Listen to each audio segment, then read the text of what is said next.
So just find a partner. All right, gang. Circle to the left. Now the other way back, single file. Ladies in front, dance behind. Go into the middle with a big shout. Thank your partners and thank your squares. Dare to Be Square is happening in LA this year.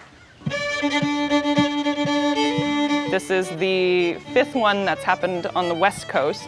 It was started on the East Coast originally by Phil Jameson and Nancy Mamlin, and they were trying to revive traditional Appalachian square dancing. Basically, nobody was calling these old calls, and they were on the verge of being lost to the ages. So it was really like their work that brought some young people from Portland to come to check out their festival. I'm Caroline Oakley, and I went to the first Dare to Be Square festival on the East Coast. And it was a lot of what we're doing here, workshops and dancing and talking about dances. And then a friend of mine and I in Portland organized a Dare to Be Square West festival a few years later. In Portland, Oregon, there was a bunch of young folks who had kind of been involved in punk music and got tired of that or whatever and found old-time music and started playing it with a similarly aggressive attitude and then dancing with that. I got into all this because I went to a square dance festival in Portland, Oregon, and a friend of mine was going. She was teaching the flat footing there, and so she sort of hooked me up to come along to her class, and so I did. And it was really fun. I totally dug it.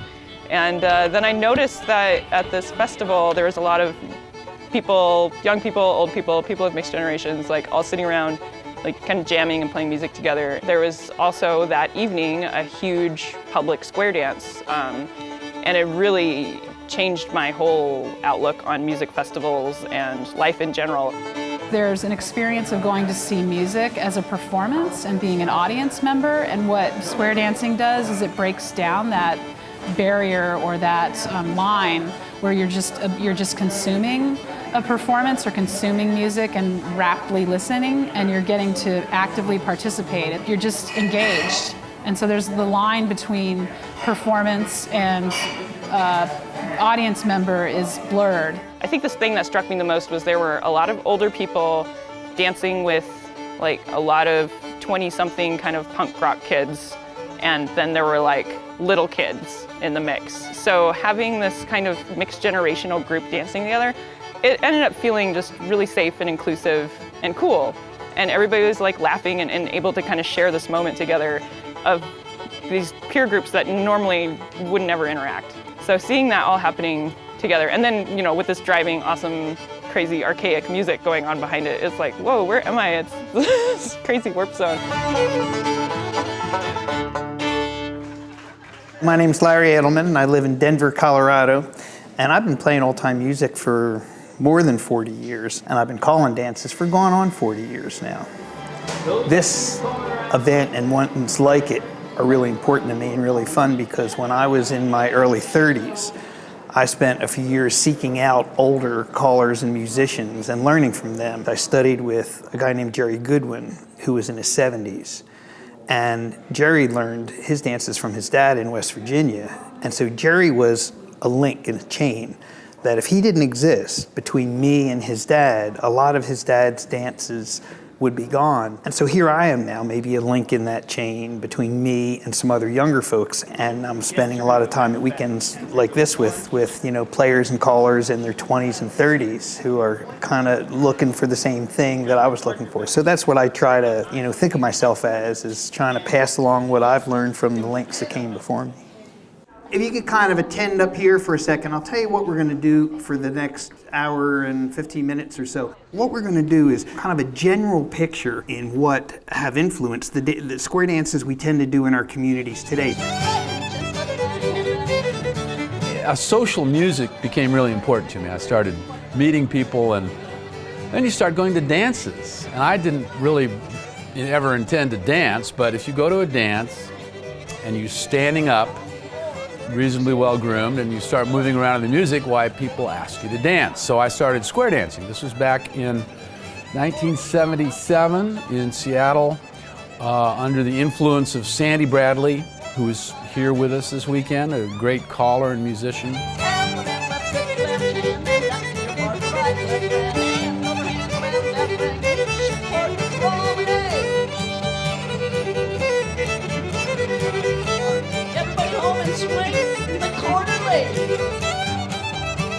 I started dancing to her music and liking that, and I did that for a few years and pretty much learned a bunch of square dance calls just by doing them.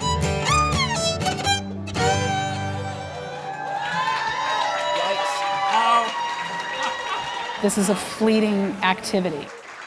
Not that it's like an endangered activity or anything like that, but that it's special because it rarely happens. You know, it rarely happens where you're standing in a room with a bunch of strangers and you're holding hands.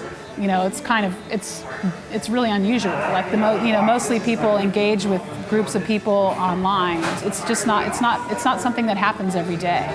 You know, these modern times where so many people are on their phones and social networking through the computer, it's just really refreshing to have this old school way of coming together and touching and looking at each other and moving to music. So I guess like what we're trying to do at this festival is bring it back to the people. It really is like what our ancestors did after a hard day's work. Like that was their harvest reward, and you hear the word hoedown, and you know that actually was their party. They would throw their hose down and frickin' have an awesome dance because they've been working hard. It's interesting because it's by and large a rural phenomena, you know, the music and dance that we do, but the fact that we're doing it in the city, I think to me means we're recognizing that it captures some value that brings people together. I'm very thankful that I fell into this little world. Its origin and its mission is to take everybody who shows up and make something fun happen. We're making our music, we're making our events, we're making our dance, and we're doing it together. And we're not just being consumers of culture, we're creating it. It's hysterical fun. I think it's kind of our job with this festival and with the callers that we're trying to train out of this festival is to bring the fun and casualness and accessibility back to square dancing. Bring it back to blue jeans and t-shirts and none of this dressing up, no lessons. You can learn the dancing on the spot. Once the music starts, it's like I always see people smiling. I always see people having a good time. So, you know, I think that's just our mission with this. Now